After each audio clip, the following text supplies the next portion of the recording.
Hi there, I'm Matt Kemp from the Underground Cookery School. Normally we do corporate team building. You come down, cook a meal, spend a good few hours eating it and drinking some wine with friends.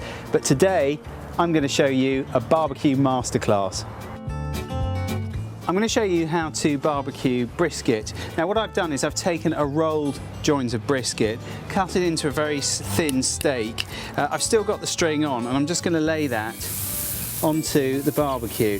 You do have to be quite careful because it can, as just happened there, fall to pieces.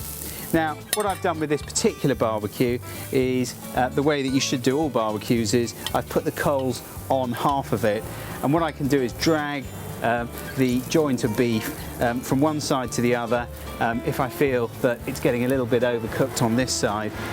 Also, once it's finished, you can then place the joint on the other side and there carry on cooking the rest of your barbecue with the meat here retaining its heat but not cooking anymore. So this now is going to cook for probably another minute and a half and then I'm going to flip it over. Because I'm concerned that this may break up, it's always good to use one of these and just make sure that if you do run it, you run it along the grill this way rather than that way, which is a lot harder to work with. But that way you can just get underneath it and look, I can just turn it round.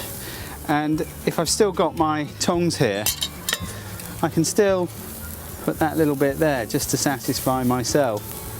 And we're going to carry on cooking that meat now probably for another 2.5 minutes. Now I'm just going to talk a little bit about the cut of meat that we're cooking, which is the brisket. It comes from the belly really, and if you think about it, the belly doesn't do a great deal. I think it's probably best served as a stew or by salting it and boiling it as salt beef. I mean, that's the most traditional way of cooking it, but it does, you know, I think any meat works nicely if it's been charred properly. I'm now just going to turn it back round again.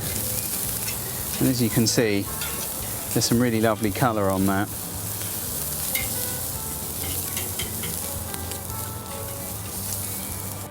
And that, ladies and gents, is how you barbecue brisket.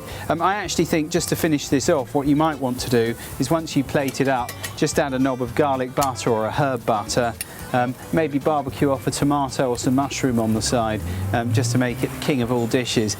But that's how you barbecue brisket.